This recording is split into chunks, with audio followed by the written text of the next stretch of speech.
In this lecture, I'm going to be discussing actors and give a very high-level overview of some of the most common types of actors.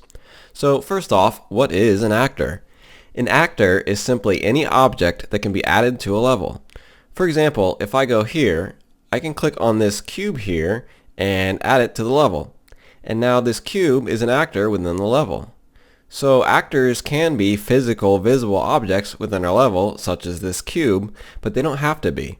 For example, there is something called the player start actor. Wherever I place this actor within my level is where the player will start when the level begins. So even though the player start actor isn't a physical object within the level, it is still considered to be an actor. So again, an actor is basically any entity that can be placed into and moved around in a level within the Unreal Editor. Alright, so now I'm going to spend a little bit of time discussing three of the most common types of actors used to construct levels in the Unreal Editor. And this will just be a very brief introduction to each of them, just so you can start to get familiar with them. So the first type of actor I want to discuss is the static mesh actor. If you're not familiar, mesh is a 3D modeling term, and simply refers to a 3D object.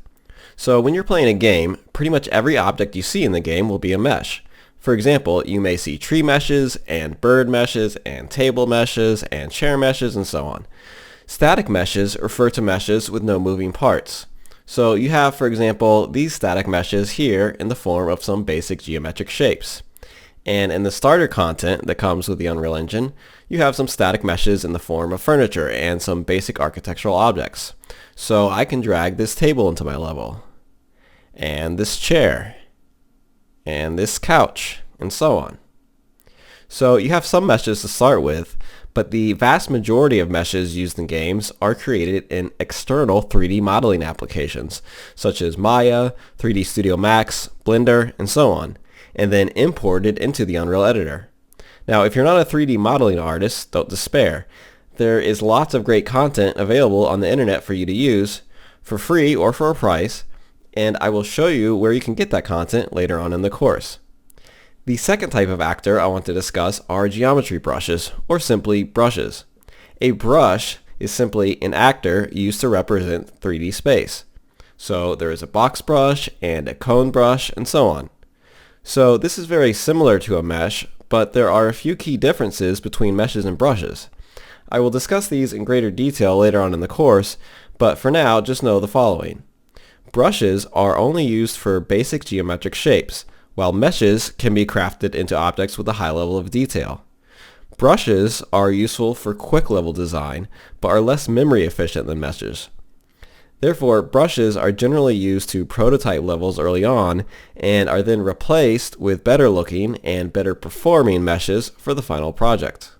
Now, before I move on to the next actor, I want to talk about a property that is common to both meshes and brushes, and that is the material of the actor. So materials are really cool because a material in Unreal Engine is an asset you can apply to a surface to make that surface, and thus the geometry behind that surface look like it's made out of a certain substance. For example, if I apply a wood material to this cube, it now looks like a wooden cube. Or if I apply a brick material to it, it will look like it's made out of brick. Static meshes that are imported into the Unreal Editor usually already have one or more materials applied to them that get imported in alongside them, but you can replace these materials if you wish. For example, I could replace the material on this chair with a wooden material, or any other material I wanted. Now, the final actor I want to discuss in this lecture is the light actor.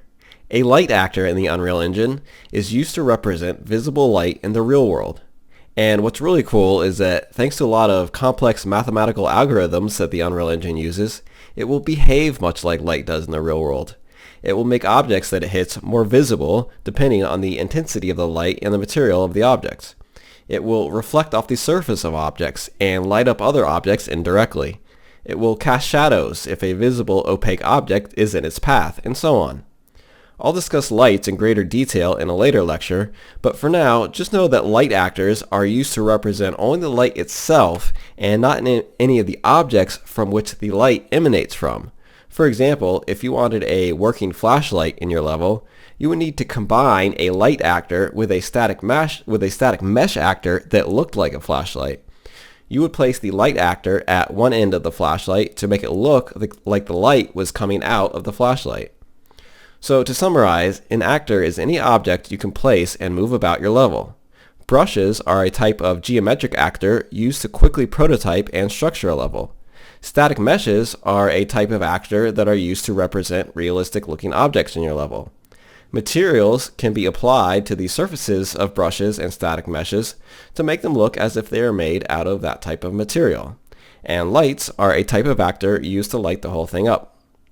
Alright, and a good way to see a bunch of different types of actors in action is to go to the Starter Content folder, go to Maps, and double-click on the Starter Map level to open it in the editor. This level shows examples of some of the starter content assets in use. So you can see what a lot of the materials look like when they're applied, hear the audio content, look at some of the different particle effects, and so on. So feel free to explore this level at your leisure. And that will conclude the lecture on actors.